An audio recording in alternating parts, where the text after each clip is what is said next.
Demandez pardon pour vos péchés et implorez le Saint-Esprit de venir à votre aide et d'échanger ses fruits de la chair contre ces beaux fruits de l'esprit.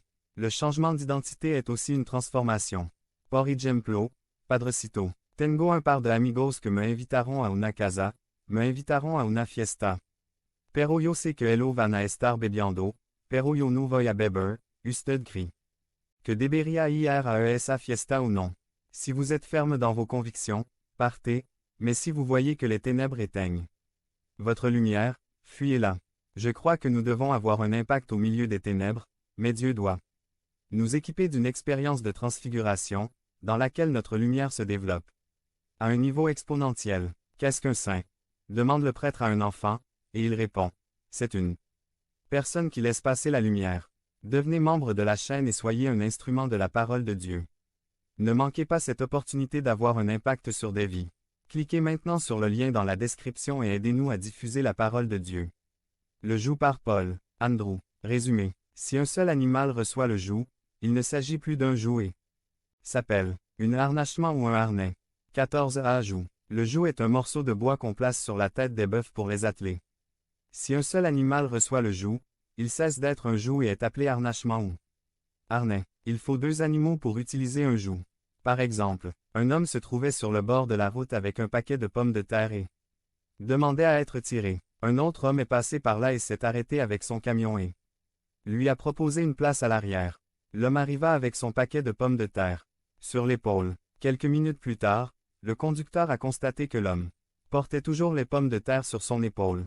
Il lui a crié dessus et a dit « Pourquoi portez-vous toujours ce lourd sac? Abaissez-le sur le plancher du camion. » Ce à quoi le passager a répondu « J'avais peur que le poids soit trop lourd pour votre véhicule et c'est pourquoi j'ai décidé de continuer à le transporter. » Cela semble ridicule, n'est-ce pas?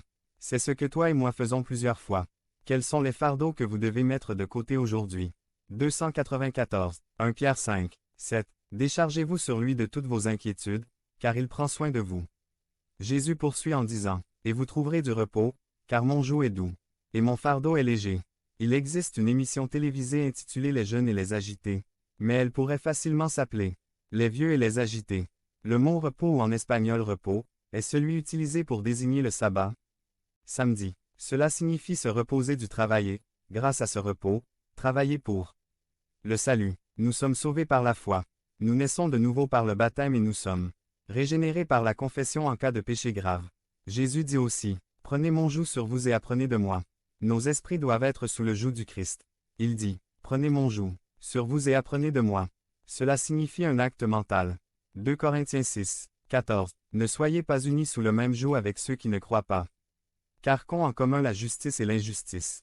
Ou, comment, la lumière peut-elle accompagner les ténèbres?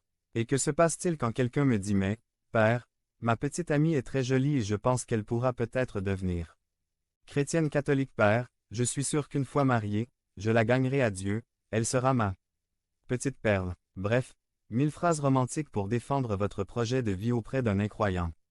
Si vous aimez vraiment Dieu par-dessus toute chose, et surtout les gens, alors vous serez disposé à obéir à sa merveilleuse parole et à ses ordonnances. Dans 1 Corinthiens 7, 39, Saint Paul parle de notre obligation de nous marier avec le Seigneur. Pour les catholiques, cela signifie être marié conformément aux lois de l'Église catholique relatives au mariage. Ces lois sont basées sur les commandements du Christ et les enseignements des Saintes Écritures.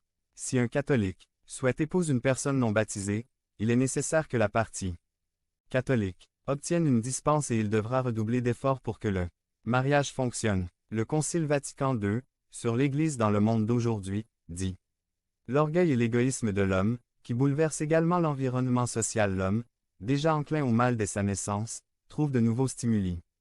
Pour le péché, qui peuvent ne soyez vaincus que par un vaillant effort aidé par la grâce. Confer. Gaudium et SPES, 25. La phrase précédente qui dit « L'homme, déjà enclin au mal, trouve de nouveaux stimuli pour le péché » c'est la raison pour laquelle nous devons être attelés au Christ, sinon nous serions comme des bœufs échappés au joug, errants dans la boue.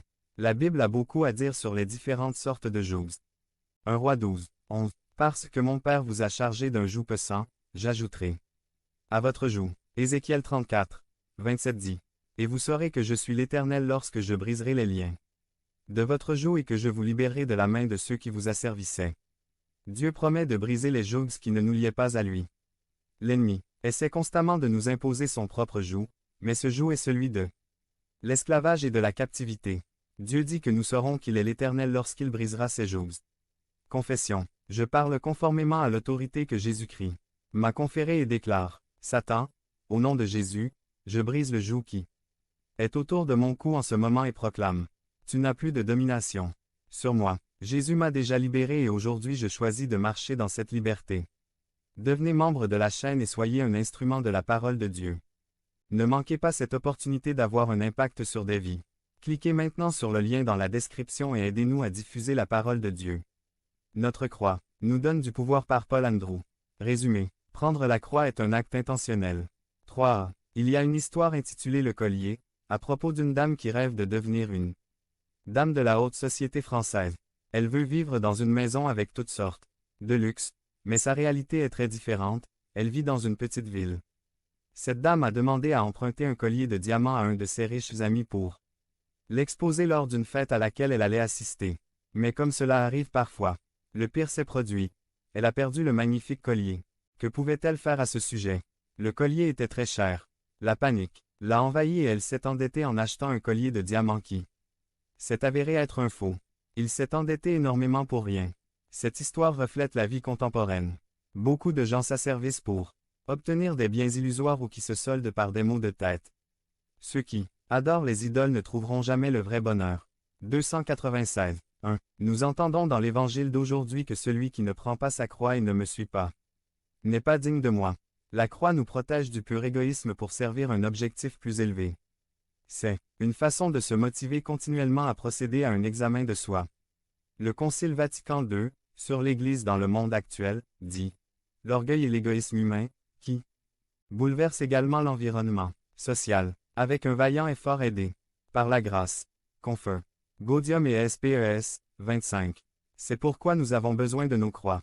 Nous ne sommes pas autorisés à venir à Dieu selon nos propres conditions. Nous devons venir à lui selon ses conditions. C'est un appel à la résignation absolue. Tout d'abord, il n'est pas nécessaire de chercher les croix elles-mêmes. La vie nous les donne. Une histoire raconte l'histoire d'un prédicateur du XVIIIe siècle à qui on a demandé s'il rendrait visite à son ex-épouse pendant son séjour à Londres.